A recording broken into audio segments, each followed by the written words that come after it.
Games. Shooty McBang Bang. Propaganda. Maybe a zombie? Welcome to Thrack Ops.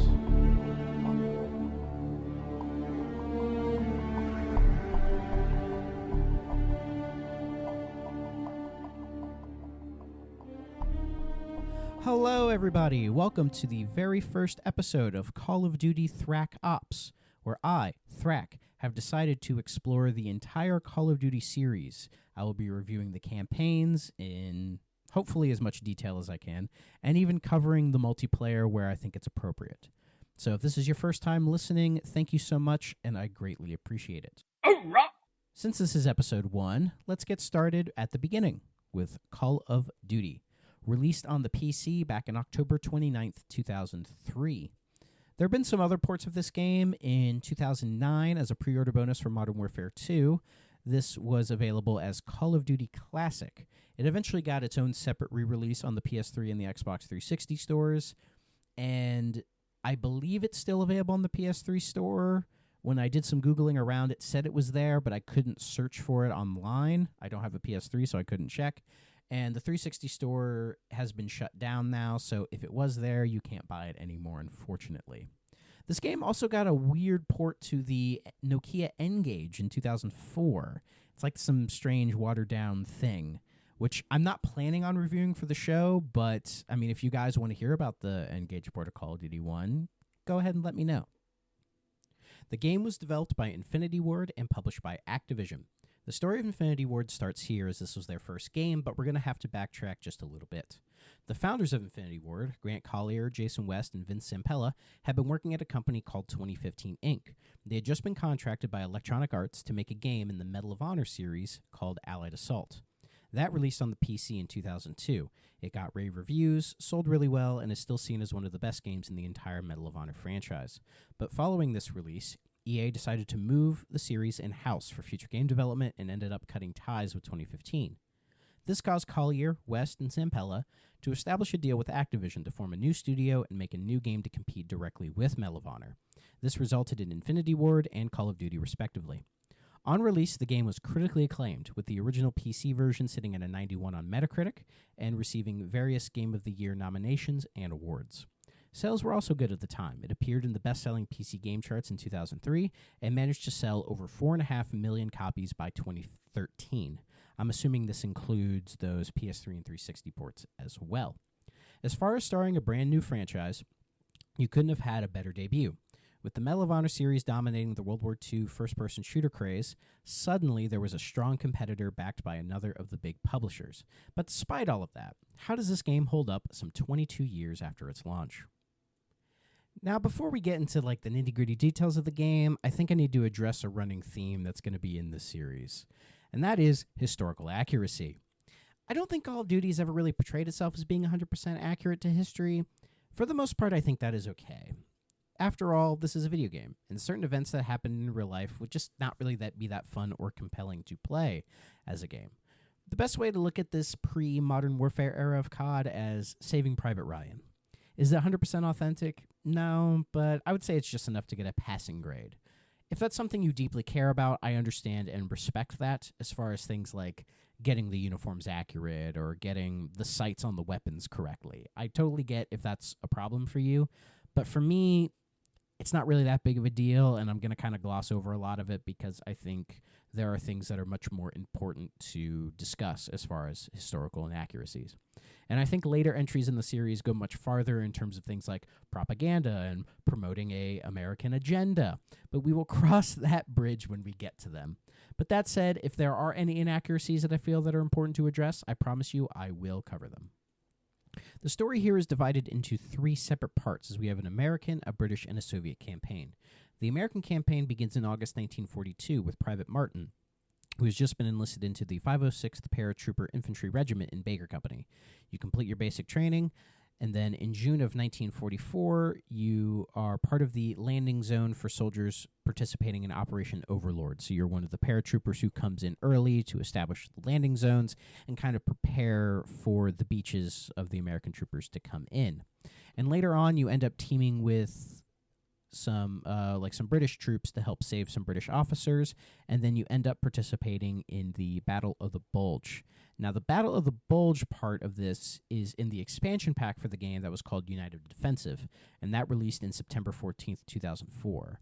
The expansion pack, or I'm probably just going to say DLC. I know it's not DLC, but that's just kind of how my brain works these days. The DLC has a set of missions for the American, British, and the Soviet campaign, so I will include those as I'm talking about them. And any criticisms or any conversations I have about the gameplay or the controls or anything, I'm just going to kind of include COD 1 and United Offensive together because on the whole, they're really not that different. The British campaign follows a character named Sergeant Evans, who takes part in Operation Tunga before assisting to sabotage the Etterdam. Etterdam, one of those. I'm honestly not sure. But you do that along with a familiar name, Captain Price. Now, I don't think this is the same Captain Price that would appear later in the series, but it's kind of interesting that Infinity Ward, for this game and for Call of Duty 2, they both have a character named Captain Price who is in the British sections of their campaigns. But later on with Evans, you end up getting into some crazy truck chases, you shoot down bomber planes, and you blow up some boats in the expansion pack later on. It's kind of James Bond-esque in a lot of ways. It's not very realistic, but it does make for some action-packed fun that would define some of the more cinematic aspects of the later entries. And then the final part is the Soviets. We initially start in the Battle of Stalingrad. You play as Corporal Ivanovich, I hope I'm saying that right, as they push the German forces out of Russia, and they end up in Poland, and then by the DLC, you're in Germany. But here is my first major historical inaccuracy with the game. Now, for the start of the Soviet campaign, you are on a boat heading into the battlefield, right? And on the boat are the Soviet officers yelling at you, berating you, talking about how, don't take one step back or we're going to shoot you, that kind of crap. None of that actually happened. That is historically inaccurate. And then later on, when you get off the boat, you see officers handing out either a rifle or a clip of ammunition for the Mosin Nagant, which is the rifle that they're giving the soldiers, with the idea being, if you just got a clip, go find a dead Russian soldier and take his rifle. That is also inaccurate. You may be wondering why this Soviet thing is fairly inaccurate in a way that I'm deciding to address it. And that is because a lot of this was based on a movie called Enemy at the Gates, which is also based on a book of the same name written by William Craig. This was written about the Stalingrad battle in 1942. But the book and the movie have both been discredited for their portrayal of the Russian forces during World War II. They are historically discredited. They might have even been contested at the time of this game. So the fact that Infinity Ward decided to pull that for the Soviets, I found to be kind of interesting, really. And it might not be the last time they look at the Russians kind of unfavorably. But, as I said, we'll cross that bridge when we get to it. Well, all three of these campaigns don't really follow events or battles 100%. As I've mentioned before, it's not really that big of a deal because they do a decent job of enveloping the player in the World War with this new kind of squad-based combat. You never really feel alone. Because with games like Doom, GoldenEye, Medal of Honor, Quake, you were usually on your own, kind of just like a lone wolf, kind of just destroying everything in your path. But with Call of Duty, the way they sort of give you more of that immersion of being in combat and being in this historical battle, they give you a squad of AI NPCs, basically, that you kind of follow around with. They shoot at enemies, they can kill enemies, some of them can die and get replaced, and you can end up taking their ammo. And, that's very much a staple in the Call of Duty series even to this day. But I've always really appreciated it because it never gives you that a feeling that you're alone, and it creates more of a greater sense of immersion. Also things like being able to aim down the iron sights of your gun, which was a relatively new thing at that time. I think there's a game called Operation Flashpoint that did it earlier. But the way Call of Duty kind of brings in some of these new ideas and even taking some older ideas from the Medal of Honor series and putting them together you can really tell this is quite a complete package for a shooter of this era, and especially for the start of a franchise. Like, it's pretty amazing to see how a lot of the original ideas they had were still very much in place at this time. Let's get into how this game controls. Being a PC game from 2003, it was not made with controller support in mind, but thanks to Steam Input, which allows you to set any key or mouse click to any controller button you want, you can play this game with quasi-controller support. Shout out to the people online who made layouts for COD 1 and United Offensive that are exportable, so you can play this like any other Call of Duty game on console, which I prefer, being a console gamer. There are some major differences with how this game controls compared to later entries, like not being able to sprint or even having a dedicated grenade button. Instead, to get grenades, you have to select it through the weapon wheel before you can throw it. The guns in the game, they feel about what you would expect. You have all the standard World War II guns like the M1 Garand, the Thompson, the KR-98K, Mosin Nagant, Lee Enfield, the Bren, the Bar, so on and so forth. They lack the punch that they would get from future games, but they do get the job done in this era of, I would say, lesser hyperrealism. Graphically, I think this game is a decent looker. Nothing super incredible by today's standards, but comparing it to other games of the time and of the ilk, I would say it looks pretty all right. The amount of NPCs you can have on screen is fairly impressive, and it really gives you that warlike feeling. The environments, they can range from forests, open fields, some more urban areas, destroyed cities, and even complex underground bunkers. On Steam, I ran it near very high settings, and I have this little HP laptop with a Ryzen 5 CPU with integrated graphics. So if my PC can run it, pretty much no hiccups at all. I have a feeling if you're listening, you can play this game with no problem as well. The audio I thought was really good. While the sound design in Call of Duty games would get better later, and the sound design I think is kind of passable. There's quite a few like generic sound effects and some that I I kind of pulled from, like, oh, that's from Medal of Honor, or that's from that game, or there was a particular like voice that I heard in the basic training that sounded a lot like a basic training background voice from a game called Conflict Desert Storm. If you know that game, you know that game. I kind of grew up on that and have some mixed opinions on that one, I'll just say. But as far as the music goes, the music is really, really good. It was done by a man named Michael Giacchino. I'm probably pronouncing that wrong. I do apologize. He's most well known for composing the first 4 Medal of Honor games, including Allied Assault. He also composed the main theme and I think the rest of the soundtrack for a game called Mercenaries Playground of Destruction, a personal favorite of mine. And he even did the soundtrack for the Incredibles movie and actually worked with Brad Bird on a couple of other projects as well. So he really has quite a pedigree, and I think it shows in this soundtrack. It is very cinematic. It's very orchestral. It alludes to stuff like Saving Private Ryan, stuff like, you know, the first 2 Medal of Honor games, like trying to go for that, you know, lush, orchestrated soundtrack. And I think it really hits the nail on the head. And it kind of makes up for sort of the lack of proper sound design, in my opinion.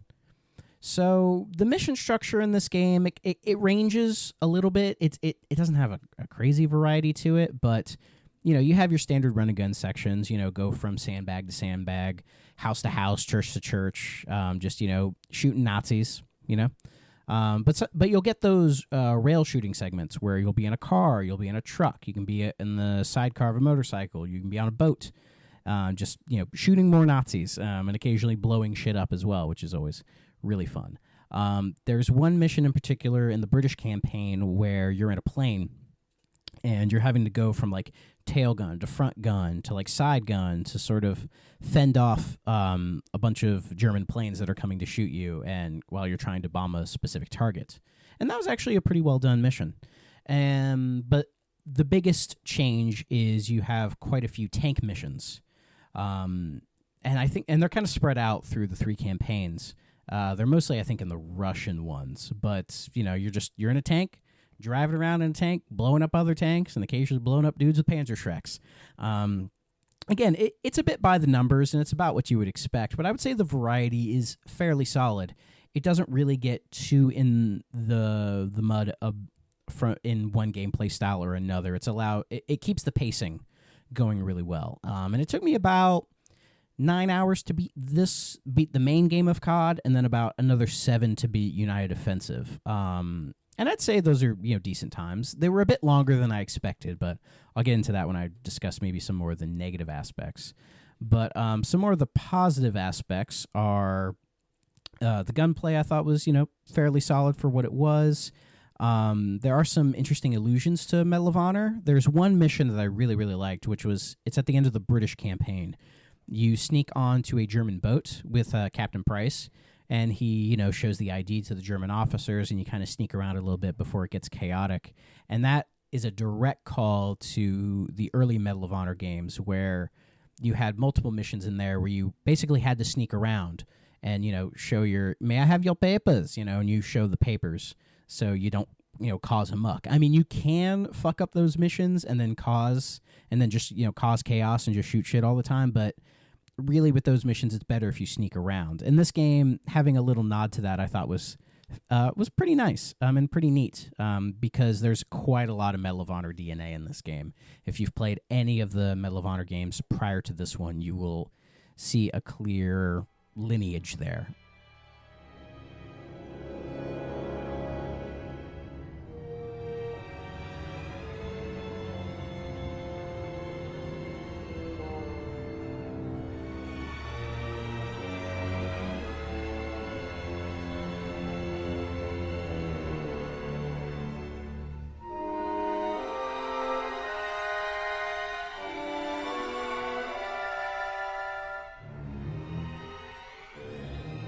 So with all this positive talk I've had about Call of Duty 1 and United Offensive, you must be thinking to yourself, oh, Thrak, you must really like this game and probably would want to recommend it to us, right? Not really. It was just kind of fine. If I were to put this on the tier list that I'm going to be doing at the end of the series, it would probably be in a low C tier. Well, I think for the most part, it does what it does fairly well. When it comes to aging, this game didn't age super well, in my opinion. I think there are other shooters from this era or even earlier that are much more playable by today's standards than now, really. And I think most COD games age decently well, but this is one of the few that I think really kind of struggles with that. And for me, it comes down to two specific elements, and that is the health bar and the saving.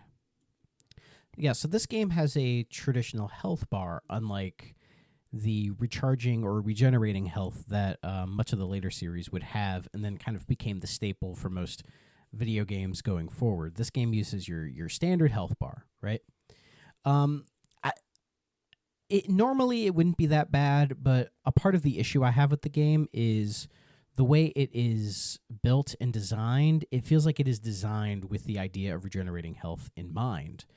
And unfortunately, they just didn't implement it for one reason or another. I mean, this was 2003, and at this time, I think it was just Halo had the regenerating health, and it made sense from more of a science fiction standpoint. But most other games just kind of had your traditional standard health bar. And honestly, it would be fine. But as I said, there are too many times in the missions where somebody will just come at you from around the corner and just completely, zap your health away. Or there will be certain times where you're just kind of pinned down and there's not really much you can do except die, I guess. There was one mission in the Soviet campaign where you have to assault and take over these apartment buildings. And when you first get there, there's sort of, these walls that you can kind of peek out of and shoot at the machine guns and the various other soldiers shooting at you. And these machine guns do not overheat at all. They just shoot continuously. And the enemy AI, even on regular difficulty, is able to hone in on you if you even think about peeking out, and will just have the most perfect pinpoint accuracy with a fucking machine gun and can just obliterate you and just take away your health because you really don't have that much health. Some of the other CODs that have health bars later on kind of fix this by letting you carry med packs with you, so that when your health is getting low, you can just find a hiding spot, throw a med kit on yourself, and be on your merry way. But this game does not do that at all. Instead, you just kind of have to find medical packs or kits or whatever as you're just kind of walking around. And there are many areas where it is very, very sparse. Or if you find one, it only heals you just by like a little bit. And there were so many times where I would find one and then immediately get hit by an enemy's like rifle bullet, and then I would just be back down to where I was before, so it was kind of pointless. But with this one mission with the apartment buildings, I spent so much time hiding behind the cover and just getting shot over and over again because I was trying to find the right strategy to take these enemies out. And with the kind of element of randomness almost in terms of like which AI soldiers would show up and like would they man the machine gun or not, or what kind of weapon they had, it just made certain parts of the game a lot more frustrating than fun for me. And it really brought the game down. And there were other parts where, you just get stuck in a corner or behind a wall, and you just kind of barely had any health. And it just, like, when a shooter game becomes more of, you're just constantly digging around for medkits instead of, like, engaging in the actual shooting part of the game, it just really brings it down for me. Personally, I'm sure there are some people who really like it and like the health bar and would consider it more quote unquote realistic or whatever. I'm not really here to debate that necessarily, but for me, I don't know. I found it a bit of a sore point for me. Now, when it comes to the saving, you can save and load whenever you want, which I think is very nice and very handy. But the game sort of has like a autosave checkpoint kind of a system. Or at least it kind of like touts as having one, but in my experience, it was incredibly inconsistent and seemed to kind of change depending on like how many times you were dying or like how many times you ended up having to like save at certain spots. Because with the health system, right, and you're constantly dying, you're constantly having to replay certain sections over and over and over again. And with this sort of lack of a really solid checkpoint system, it can make certain parts like a lot more impenetrable really than they should be. And yeah, you can save whenever you want, which is really nice, but it's, it can be cumbersome to kind of like go into the menu, hit save, click your most recent save, overwrite it, that kind of thing. It's not just a quick like save, like a quick save, like just save and just keep going kind of a thing.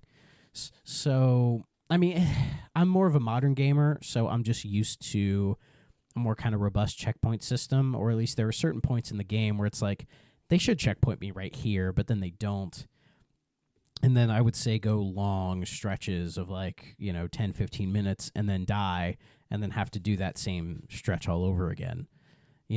Some people might see this as a mild complaint, and I understand, but for me, it was just something that really brought the game down, because I just think if they gave you a little bit more health or made you a little bit more durable and had maybe a bit more of a robust autosave checkpoint system, I think it would have really helped the game, because the core of the game, the shooting Nazis part, it's fairly all right.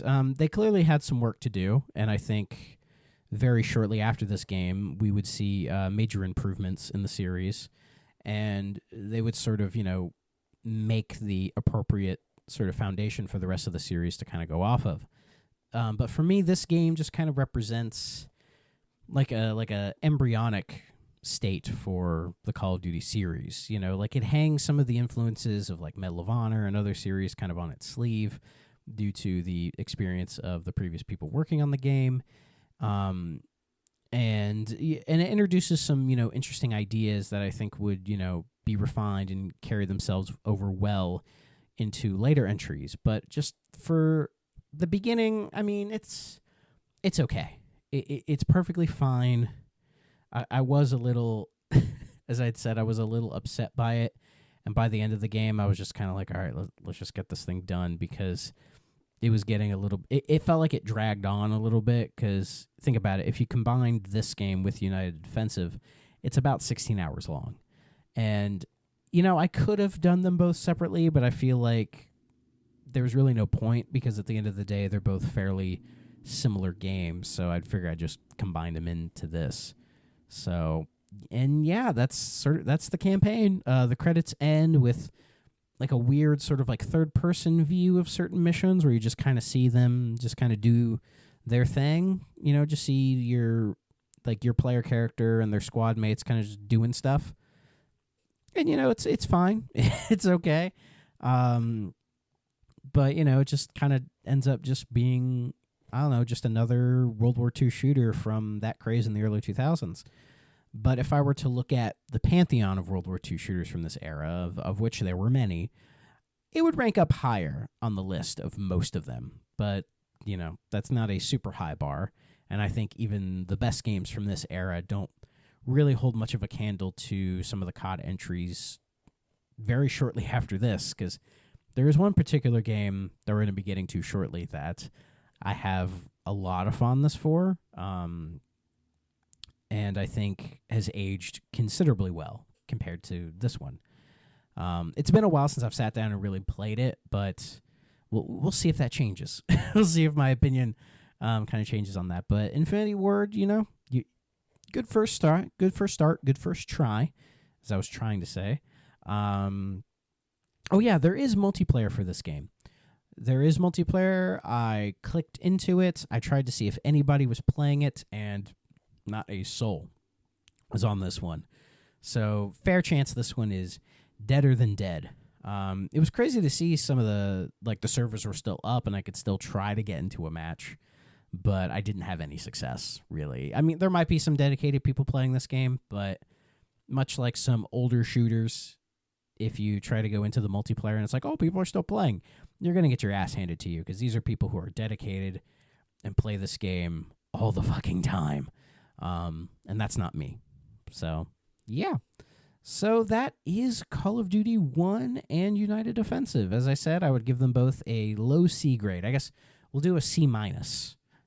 Yeah, we'll letter grade these bitches. I'm going to give them both a C-. I think they're passable. They get the job done, but a lot of room for improvement. But that room for improvement is not too far off, so I think they learned quite a few lessons. Anyway, guys, thank you for listening. Make sure to rate this show 5 stars, leave a good review, and share this podcast with anyone who might be interested.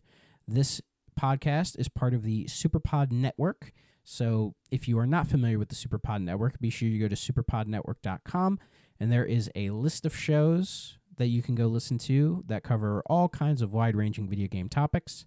I am also the co-host of the 3DO Experience. We air every Wednesday, so be sure to tune into that as well if you like listening to my sultry tunes. Anyways, next time we will be covering the console spin-off, I guess is what it's called. Didn't expect it to be called that, but I feel it's worth talking about, and that is Call of Duty Finest Hour for the PS2, Xbox, and GameCube. So once again, guys, I truly appreciate you listening. Hope you enjoyed the journey with me, and I'll see you next time. Bye-bye.